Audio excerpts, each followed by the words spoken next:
Bom dia, meus amados irmãos. Dando continuidade nos nossos estudos, desejo para você hoje um dia muito abençoado, uma quinta-feira, né? Cheia da graça de Deus, que a presença desse Deus soberano não nos falte nunca. Eu sempre digo nas minhas orações e quero reafirmar isso para você, que nós podemos ficar sem muitas coisas, mas sem a presença do nosso Deus, amados, nós não podemos ficar. Ele é aquele que nos garante em todos os sentidos da vida. E hoje eu quero falar sobre esse Deus tremendo, que nós estamos falando sobre a criação, né? A criação do homem, nós estamos falando sobre a origem do homem, né? E eu quero falar desse Deus desconhecido que fala no capítulo 17 de Atos, que conta essa situação, essa história bíblica e tão verdadeira sobre o apóstolo Paulo, quando ele, depois de ter de sair às pressas lá de Tessalônica e de Bereia, né, escapando das mãos daqueles que o queriam matar, os irmãos que estavam acompanhando Paulo levaram-no até Atenas, uma cidade. E nessa cidade, enquanto ele esperava, os seus companheiros e discípulos, o Silas e Timóteo, ele ficou assim revoltadíssimo de ver a prática de tanta idolatria que havia nessa cidade. Então, em Atenas, eles praticavam assim tanta, tanta, tantas coisas contrárias à fé, aquilo que as pessoas, os discípulos pregavam. Eles tinham tantos ídolos, eles faziam ídolos de madeira, de material, de tudo quanto era coisa. E ali Paulo ele viu a situação daqueles homens, que embora haviam sido criados pelo Deus Todo-Poderoso, mas estavam envolvidos com tantos ídolos feitos pelas mãos deles próprios, né? Os atenienses, eles temiam a ira dos incontáveis deuses que eles mesmos criaram ao longo dos séculos, né? Era a tradição cultural que eles haviam recebido e não eram capazes de se corrigir, espiritualmente falando, e eles estavam perdidos em busca de Deus. E a Bíblia fala que eles faziam coisas aberrantes, né? Que não tinham o menor sentido. Mas não eram somente os homens mais simples que estavam perdidos, até os filósofos que existiam lá eram confusos, cheios de conceitos acerca de viver, de como obter o favor de Deus. Isso você lê tudo isso que eu estou falando com as minhas próprias palavras no capítulo 17 de Atos, capítulo todinho, leia, por favor. Então foi em meio a essa confusão, né, de idolatria, em tentativas de estar buscando a Deus, né? O apóstolo Paulo, ele avistou uma inscrição num altar que estava escrito assim, ao Deus desconhecido. Ele se aproveitou dessa oportunidade para fazer conhecido o Deus desconhecido deles, o Deus verdadeiro. E percebendo que aquelas pessoas elas tinham sede, elas tinham fome interior, mas elas não sabiam como satisfazer as suas mais profundas necessidades e carências de conhecer o Deus verdadeiro.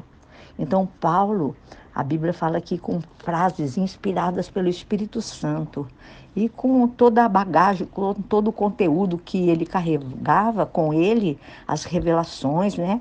Ele abriu os olhos daqueles homens, ele descortinou, né? Naquela situação que eles viviam, né? Para apresentar coisas novas para eles, a verdadeira identidade desse Deus desconhecido.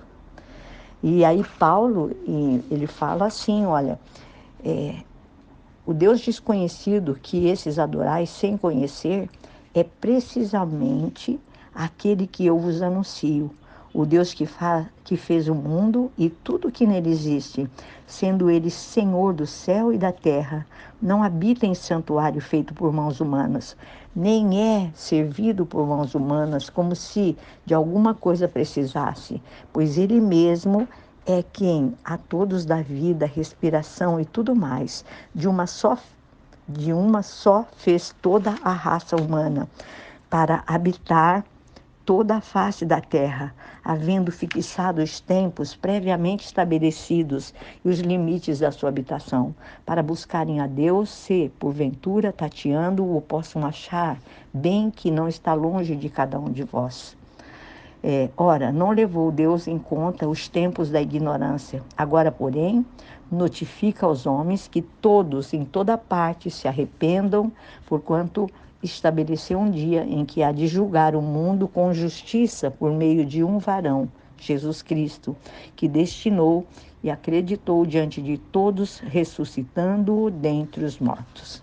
Está no capítulo 17, que eu li a partir do verso 23 até o 31.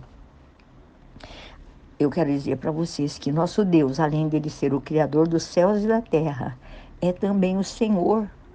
E Ele é o administrador de todo o universo. Enquanto nós achamos que estamos aqui para servi-lo com nossas mãos, Ele é quem deu a vida a cada um de nós. Nós existimos por causa dele. E nós continuamos, irmãos, a existir, a respirar por causa desse Deus. Tudo que temos, que somos, foi Ele quem nos deu, foi Ele quem nos fez. Ele é o autor da vida, a fonte de tudo que nós somos e de tudo que nós temos. E contrariando o pensamento de muitos e de nós mesmos, achando que estamos edificando um templo para a sua morada. Ele nos fez para sermos a sua morada. Ele é o grande, o todo-poderoso. Ele é a grande revelação das Sagradas Escrituras. E a Bíblia fala que nós nascemos no ano em que Ele determinou, no lugar que Ele achou por bem que nós nascêssemos. E Ele diz assim que a esfera da vida, de todos os nossos movimentos, da nossa existência, é Deus. Não tem outro que tem todo esse poder, essa grandeza sobre nossas vidas, sobre o mundo, sobre as nações. Então, nós tendo isso em vista, não é normal, razoável e nem justo que nós o troquemos por outros deuses.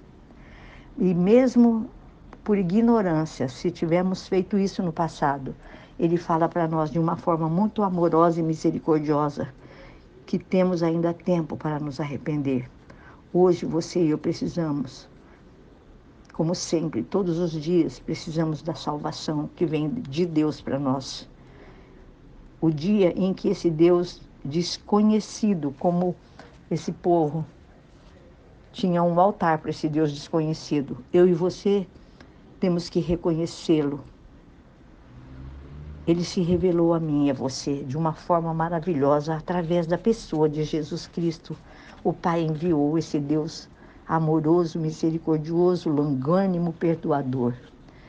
E assim como Paulo, depois que ele terminou de falar, alguns que estavam ouvindo escarneceram dele, não creram, mas enquanto que outros creram nas palavras de Paulo.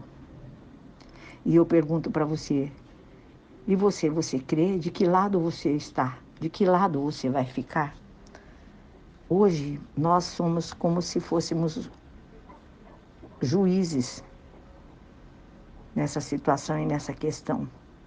Mas no fim do mundo, da era da graça, que a Bíblia diz que o Senhor vem buscar a sua igreja, a graça vai ser retirada da terra.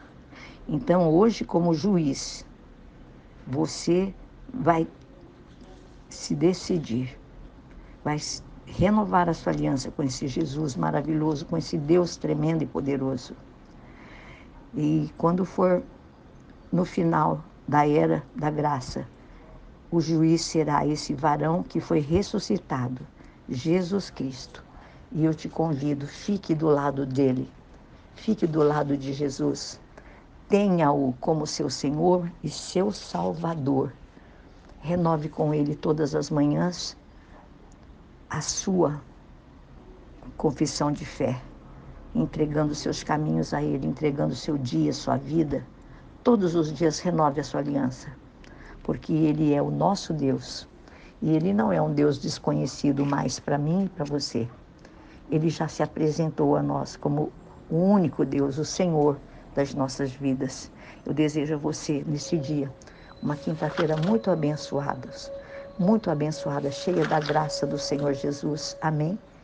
E esse Deus da criação é o Deus Todo-Poderoso, que está revelado lá na criação, no princípio de todas as coisas, em Gênesis capítulo 1. Amém? Que Deus te abençoe nesse dia, em nome de Jesus.